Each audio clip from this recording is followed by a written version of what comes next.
الحمد لله رب العالمين والعاقبة للمتقين والصلاة والسلام على شمس الهداية واليقين وعلى آله وأصحابه أجمعين أما بعد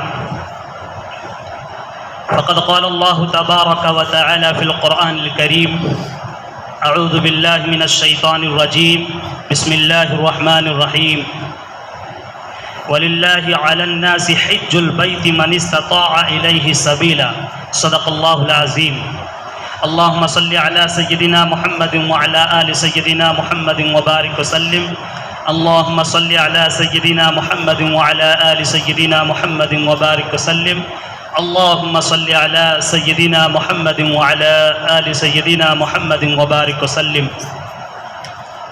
محترم بزرگوں اور بھائیوں، اسلامی جو مہینہ چل رہا ہے وہ ذی قعدہ کا مہینہ چل رہا ہے اور یہ حج کا بھی مہینہ ہے.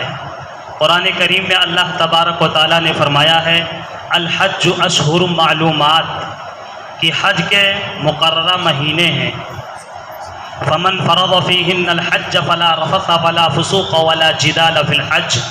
اللہ نے فرمایا قرآن میں کہ جس کے اوپر حج فرض ہو تو وہ حج کرنے جائے اور حج کے دوران کسی طرح کا کوئی فسق و فجور کا ارتکاب نہ کرے، کسی طرح کا کوئی گناہ نہ کرے اور نہ کوئی جھگڑا کرے. ولا جدال فی الحج وما تفعلوا من خیر یعلمہ اللہ. جو کچھ بھی حاجی حج کے دوران کرے گا اللہ فرما رہے ہیں کہ حاجی کے ہر عمل کو اللہ دیکھ رہے ہیں. وتزودوا فإن خیر الزاد التقوی. اور حاجی کا سب سے بہترین بیسٹ توشہ، زاد راہ، سامان، سرمایہ حاجی کا تقویٰ ہے، اللہ کا خوف ہے، پرہیزگاری ہے. شوال، ذی قعدہ، ذی الحجہ، یہ 3 مہینے ہیں، یہ حج کے مہینے ہیں. عام طور سے حاجی لوگ اس مہینے میں حج کے لیے جاتے ہیں، سفر کرتے ہیں. حج جانتے ہیں کہ اسلام کی بنیادوں میں سے ایک بنیاد ہے. اسلام کی بنیاد جو 5 چیزوں پر رکھی گئی ہے، 5 چیزیں ہیں، ان میں سے حج بھی ہے. اور حج کی بڑی فضیلتیں ہیں. اور حج کی استطاعت رکھنے کے باوجود اگر کوئی حج کرنے نہ جائے سستی اور کاہلی کی بنیاد پر یا کسی نظریات کی بنیاد پر یا کسی اختلاف کی بنیاد پر یا حج کا قائل نہ ہو تو بڑی سخت وعیدیں بھی ہیں ایسے لوگوں کے سلسلے میں. اللہ کے رسول صلی اللہ علیہ وسلم نے فرمایا ایسے لوگوں کے سلسلے میں جو حج کی استطاعت رکھتے ہوں، صاحب ثروت ہوں، مالدار ہوں، امیر ہوں، پیسے ہوں، وہاں تک پہنچنے کی جسمانی طبعی بھی کوئی کسی طرح کی دقت و دشواری نہ ہو، تندرست ہوں، صحت ہو، راستے کے وہاں تک جانے کا امن بھی ہو، کسی طرح کے کوئی خطرات نہ ہو، کوئی رکاوٹیں نہ ہو، کسی طرح کی کوئی دشواری نہ ہو، اس کے باوجود صرف محض سستی اور کاہلی کی وجہ سے حج کرنے کوئی اگر نہ جائے تو ایسے شخص کے بارے میں اللہ کے رسول صلی اللہ علیہ وسلم نے فرمایا ہے کہ وہ یہودی ہو کر کے مرے یا نصرانی ہو کر کے مرے، کوئی حرج نہیں ہے. جس طرح یہودی اور نصرانی ان کے یہاں حج نہیں ہے، بیت اللہ پہنچ کر کے اللہ کی عبادت کرنا ان کے مذہب میں داخل نہیں ہے. اگر کوئی مسلمان ایک ایمان والا اس عمل کو انجام دے یعنی حج نہ کرنے جائے تو وہ بھی گویا کہ ان کے مذہب کا پیروکار ہے، انہی کی طرح ہے، انہی کے مانند ہے. اسی لیے اللہ کے رسول صلی اللہ علیہ وسلم نے فرمایا کہ وہ نصرانی ہو کر کے مرے یا یہودی ہو کر کے مرے، کوئی حرج نہیں. حج روحانی عبادت ہے، مالی عبادت ہے، بدنی عبادت ہے. یہ 3 چیزوں کا مجموعہ ہے. اس میں تینوں چیزیں شامل ہیں اس عبادت میں. حج سے عشق و محبت کا اظہار بھی ہوتا ہے اور حج سے موت کا احساس بھی ہوتا ہے. خانہ کعبہ کی ایک تاریخ ہے اور خانہ کعبہ کے بارے میں جہاں حاجی حج کرنے جاتے ہیں، عظیم الشان اللہ کا گھر پوری دنیا میں، پورے ورلڈ میں سب سے بہترین، سب سے معزز، مکرم سب سے شرف والا شہر جہاں اللہ کا گھر ہے، اس گھر کی بھی تاریخ ہے، اور اس گھر کے سلسلے میں تو کتابوں میں یہاں تک لکھا ہے کہ بیت اللہ جہاں اللہ کا گھر ہے، حاجی حج کرنے جاتے ہیں، وہ وسط عالم بھی ہے، اصل عالم بھی ہے، پوری دنیا کی اصل بھی ہے وہ، اور پوری دنیا کے بیچ و بیچ میں بھی ہے۔ اصل اس بنیاد پر کہ جب اللہ کا فیصلہ ہوا کہ دنیا کو بنایا جائے، زمین کو بچھائی جائے، تو پانی تھا، اس پہ ایک بلبلہ اللہ کے حکم سے اٹھا اور وہ پھیلتا گیا، جہاں تک پھیلتا گیا زمین بن گئی، جہاں سے اٹھا تھا وہی بیت اللہ ہے۔ اس لیے اس بنیاد پر کتابوں میں لکھا ہے کہ بیت اللہ یعنی خانہ کعبہ اصل عالم بھی ہے، وسط عالم بھی ہے۔ خانہ کعبہ کی جو تعمیر ہوئی ہے وہ 6 مرتبہ اس کی تعمیر ہوئی۔ سب سے پہلے اللہ کے حکم سے فرشتوں نے اللہ کے گھر کو بنایا، سب سے پہلے فرشتوں کے ذریعے بیت اللہ کی تعمیر ہوئی ہے، آغاز ہوا ہے فرشتوں کے ذریعے۔ اس کے بعد حضرت آدم علیہ السلام کو اللہ کی طرف سے حکم ملا کہ آپ میرے گھر کی تعمیر کیجئے۔ حضرت آدم علیہ السلام کی رہنمائی فرشتے کر رہے تھے، یعنی جگہ کی نشاندہی اور طرح کی نشاندہی اور رہنمائی اللہ کی طرف سے فرشتے حضرت آدم کی کر رہے تھے۔ حضرت آدم علیہ السلام نے خانہ کعبہ کو بنایا۔ طوفان نوح میں خانہ کعبہ کا نام و نشان اور اس کے اثرات بالکل ختم ہو چکے تھے، پتہ ہی نہیں چل رہا تھا کہ خانہ کعبہ ہے کہاں۔ حضرت ابراہیم اور حضرت اسماعیل علیہ السلام کو اللہ کے طرف سے حکم ملا کہ میرے گھر کو تعمیر کرو۔ وَإِذْ يَرْفَعُ، قرآن میں اللہ نے فرمایا وَإِذْ يَرْفَعُ إِبْرَاهِيمُ الْقَوَاعِدَ مِنَ الْبَيْتِ وَإِسْمَاعِيلُ رَبَّنَا تَقَبَّلْ مِنَّا إِنَّكَ أَنْتَ السَّمِيعُ الْعَلِيمُ۔ اللہ نے ابراہیم علیہ السلام کو حکم دیا کہ میرے گھر کو بناؤ۔ حضرت ابراہیم اور حضرت اسماعیل علیہ السلام باپ بیٹے اللہ کا حکم پاتے ہی اور فرشتوں کی رہنمائی میں خانہ کعبہ کو بنانے لگے، بناتے رہے۔ جب خانہ کعبہ تیار ہو گیا بن کر کے، تو ایک بادل آیا اللہ کی طرف سے۔ اس بادل کا سایہ جہاں تک رہا، اللہ نے حکم دیا اللہ نے حضرت ابراہیم علیہ السلام سے فرمایا کہ اس بادل کا سایہ جہاں تک ہے وہی حدود حرم ہے، اور وہاں تک کی باؤنڈری کر دو، یہی حدود حرم ہے، حرم کے حدود یہاں تک ہیں۔ اس طرح سے اللہ ہی کے طرف سے فیصلہ ہوا حدود حرم کا بھی کہ کہاں تک حرم ہوگا۔ سب کچھ ہو جانے کے بعد پھر اللہ نے فرمایا ابراہیم علیہ السلام سے کہ اب صفا چوٹی پر چڑھ کر کے اور حج کرنے کے لیے لوگوں کو اعلان کرو کہ حج کرنے حاجی لوگ آئے۔ ابراہیم علیہ السلام نے اللہ سے فرمایا کہ یا الہ العالمین، آپ جانتے ہیں تو یہاں لق دق چٹیل میدان ہے، صحرا ہے، یہاں کوئی آبادی نہیں ہے، کوئی انسان جاندار تک نہیں ہے، چرند پرند نہیں ہے، انسانوں کا تو کوئی وجود ہی یہاں نہیں ہے۔ کس کو ہم بلائیں، کس میں آواز دیں، ہماری آواز کون سنے گا؟ ابراہیم علیہ السلام کو اللہ نے فرمایا کہ ابراہیم، اعلان کرنا تمہارا کام ہے، آواز پہنچانا میرا کام ہے۔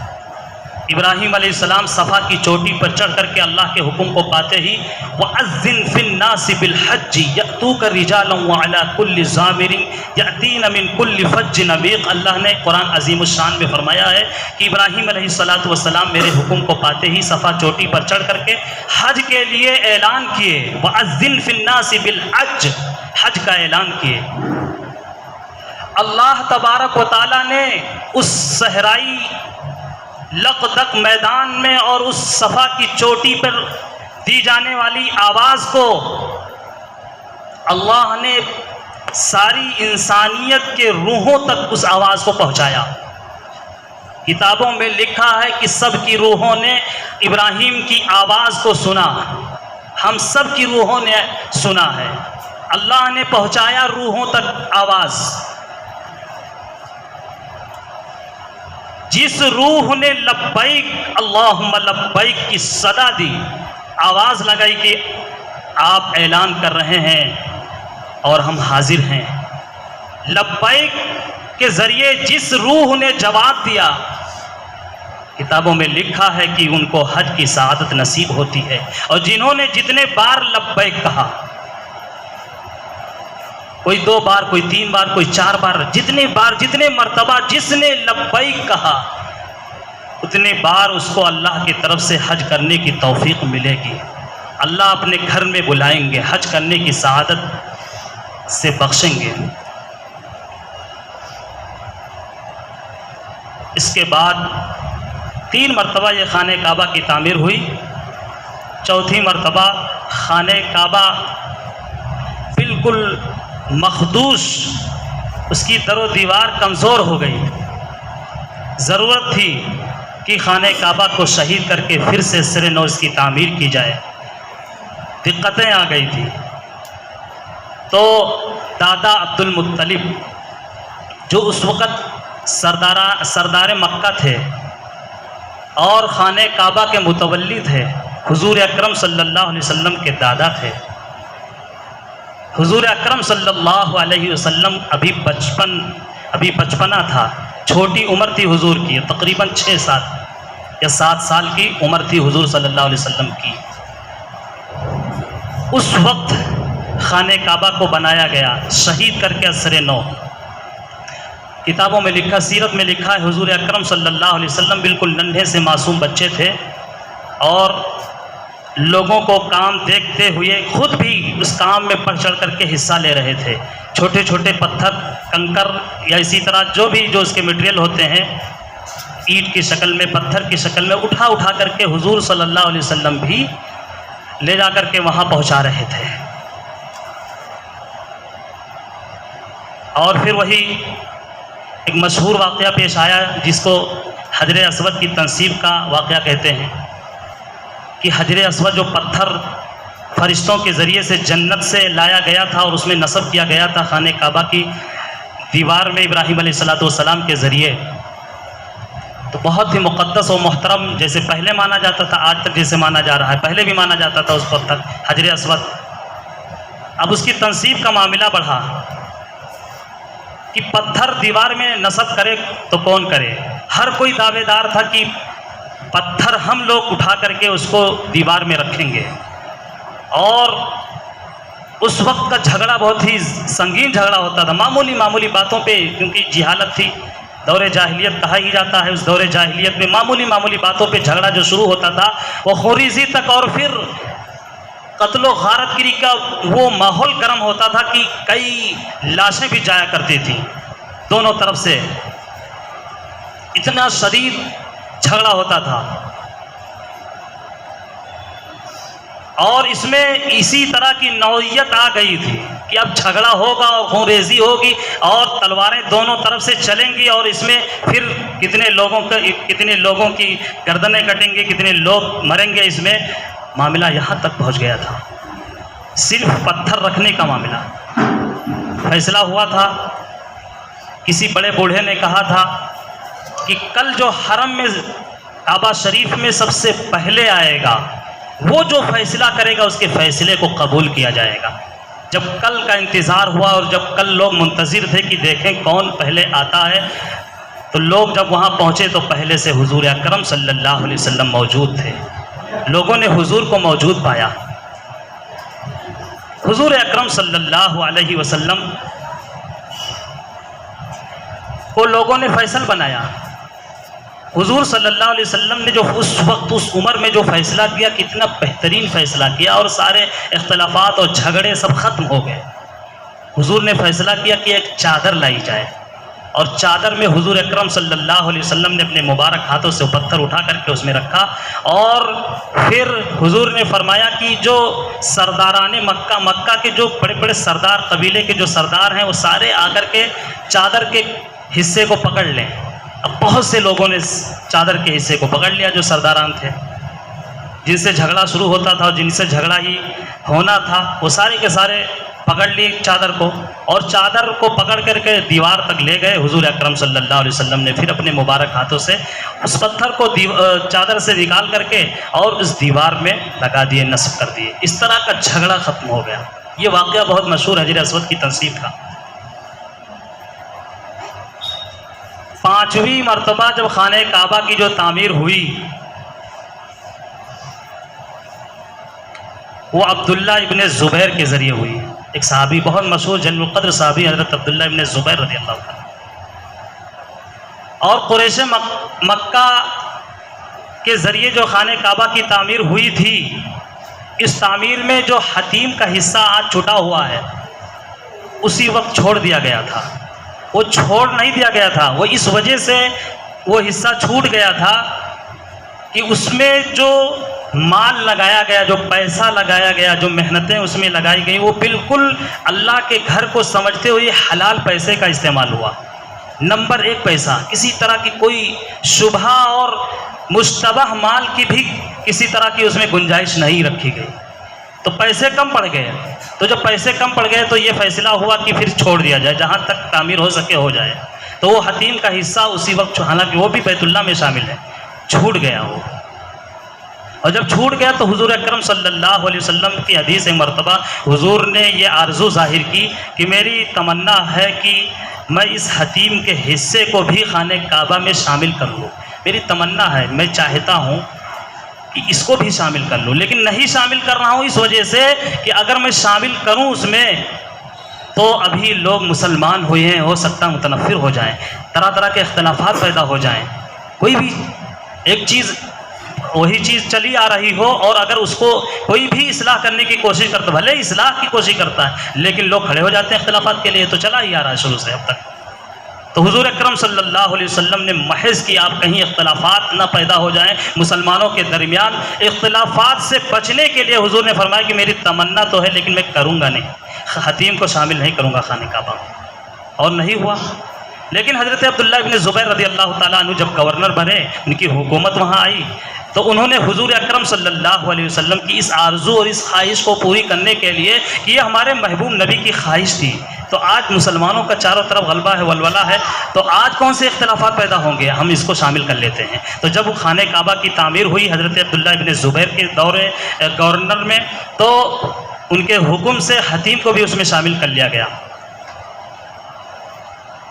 6ٹھی بار جب خانہ کعبہ کی تعمیر ہوئی، حجاج بن یوسف کے ذریعے جب وہ گورنر بنا، بڑا ظالم تھا، بڑا خونخوار. حجاج بن یوسف نے خانہ کعبہ کی جب اس نے تعمیر کی تو حتیم کو پھر سے جو ہے نکال دیا. جو حتیم کو شامل کر لیا گیا تھا اس کو پھر سے الگ کر دیا. جیسے حضور کے زمانے میں خانہ کعبہ تھا ایسے ہی رہے گا، اس میں کسی طرح کا کوئی بدلاؤ نہیں ہوگا. حجاج بن یوسف کا یہ نظریہ تھا کہ جس طرح حضور چھوڑ کر کے گئے بس وہی ٹھیک ہے، اسی طرح وہی شکل اسی جیسا ہونا چاہیے. اور پھر حجاج بن یوسف کے ذریعے 6ٹھی مرتبہ خانہ کعبہ کی تعمیر ہوئی. اس تعمیر کے بعد پھر بڑے بڑے شیوخ اور مجتہدین اور اس زمانے کے بڑے بڑے ائمہ نے اتفاق کیا اس بات پر کہ اب خانہ کعبہ کی کوئی تعمیر نہیں کرے گا. اصلاح کا کام تو ہوگا لیکن خانہ کعبہ کو شہید کر کے پھر سے اب تعمیر نہیں انجام دیا جائے گا. تو 6 بار خانہ کعبہ کو پھر سے نئے سرے سے بنایا گیا ہے. اس کے بعد سے اب تک خانہ کعبہ کو شہید کر کے پھر سے نہیں بنایا گیا. 6 بار اس کی تعمیر ہوئی ہے. خانہ کعبہ جس کے بارے میں ہے کہ یہ عبادت گاہ ہے دنیا میں رہنے والوں کے لیے. جو دنیا میں لوگ ہیں اللہ نے پیدا کیا ہے، مقصد عبادت ہے، ان کا مرکز اور ان کا منبع خانہ کعبہ بیت اللہ شریف ہے. ایسے ہی اسی کے جسٹ بالکل اوپر 7ویں آسمان پر بھی ایک خانہ کعبہ ہے جس کا نام بیت المعمور ہے. وہ فرشتوں کا خانہ کعبہ ہے. اوپر اللہ کی عبادت فرشتے کر رہے ہیں بیت المعمور میں، نیچے اسی کے جسٹ انسانوں کے ذریعے عبادت کی جا رہی ہے خانہ کعبہ. ایک حاجی حج کرنے خانہ کعبہ جاتے ہیں، مقصد عبادت ہے. اور عبادت وہاں حاجی حج کر لیتے ہیں تو اس طرح سے حدیث میں ہے کہ حاجی گناہوں سے پاک صاف ہو کر کے وہاں سے لوٹتے ہیں. اس طرح سے گناہوں کی صفائی ہو جاتی ہے ایک حاجی کی کہ جیسے وہ آج ہی اپنی ماں کے پیٹ سے پیدا ہوئے، اس طرح سے بالکل صاف ہو جاتے ہیں.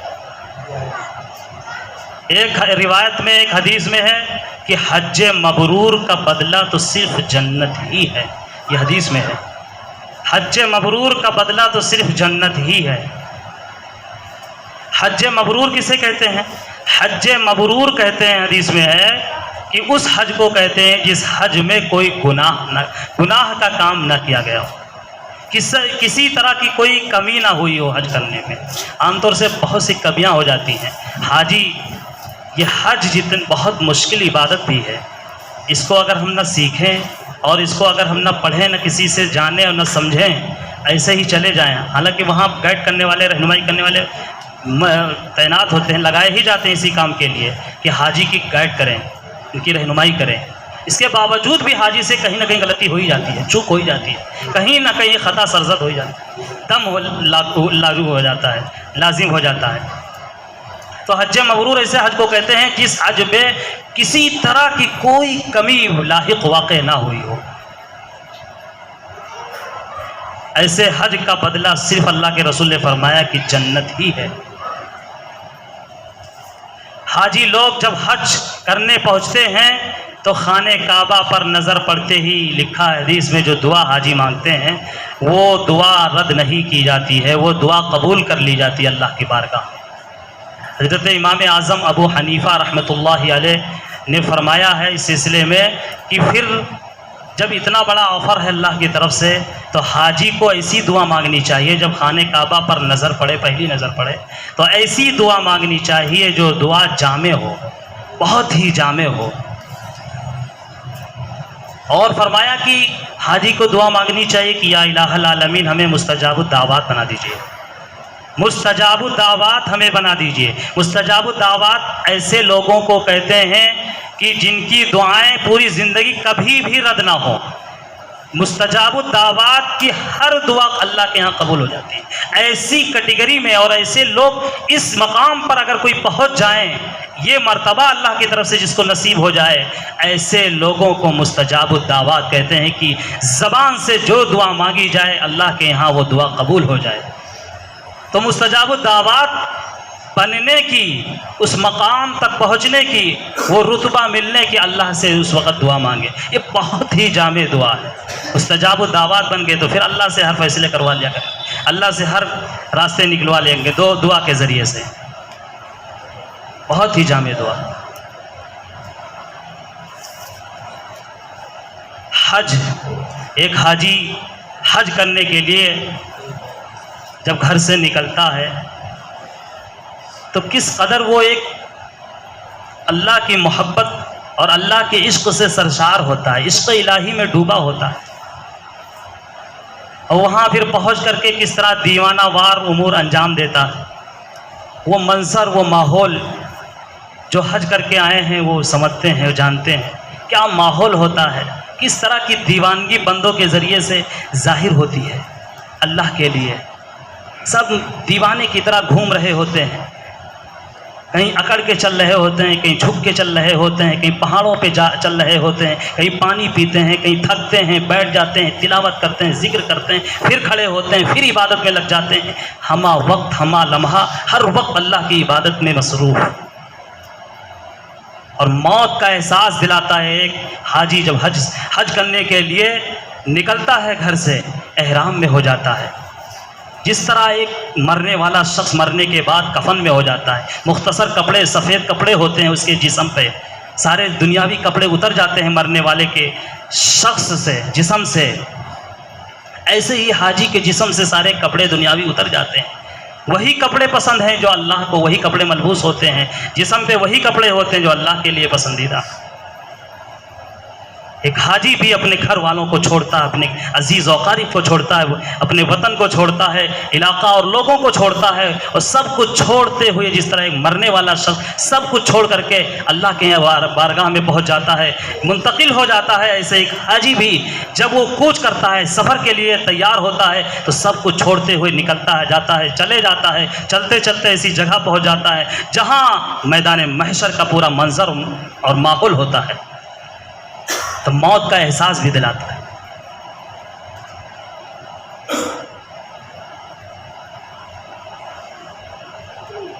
اسی لیے کتابوں میں لکھا ہے کہ حاجی جب حج کرنے کے لیے جائیں عبادت سمجھتے ہوئے جائیں، کوئی ریاکاری نہیں، کوئی نام و نمود نہیں، کوئی رسومات و خرافات نہیں، جو آج کے ہمارے ماحول میں ہمارے سماج میں ہونے لگا ہے، ریاکاری، نام و نمود، شہرت، اجتماع اور ہنگامہ اور جلوس اور تمام طرح کے جو ہم سب جو دیکھ ہی رہے ہیں، یہ جو سب ماحول ایک عبادت ہے، عبادت کو تواضع اور عاجزی اور انکساری کے ساتھ اللہ کے گھر کی طرف ہمارا سفر ہو رہا ہے، اور ڈرتے ہوئے، لڑکھڑاتے ہوئے، لرزیدہ قدموں کے ساتھ، کپکپاتے دلوں کے ساتھ اللہ کے بارگاہ میں گناہوں کی اس آلودگی کے ساتھ ہم جا رہے ہیں، تو کس قدر ہمارے اندر وہ تواضع اور خوف اور ڈر اور خشیت الہی موجود ہو۔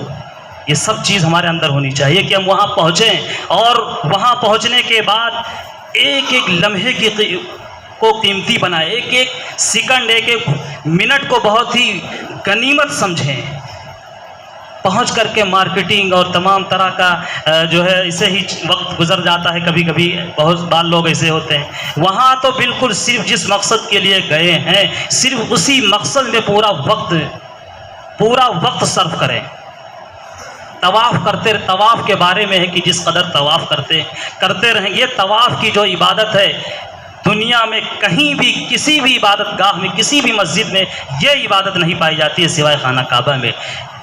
خانہ کعبہ کی جو خاص عبادت ہے وہ طواف کی عبادت ہے، اس عبادت کو خاص کر کے طواف جب وقت ملے طواف کرتے رہیں۔ طواف کے بارے میں مثال سے سمجھائے کہ واشنگ مشین کی مثال لے لی جائے، جس طرح گندا کپڑا واشنگ مشین میں ڈال دیا جائے اور گھما کر کے اس کو اجلا اور صاف کر دیتی ہے مشین، اسی طرح طواف جو ہے ایک گنہگار بندوں کے گناہوں کی آلودگی کے اس کے دل کو، اس کے قلب کو صاف کر دیتا ہے طواف۔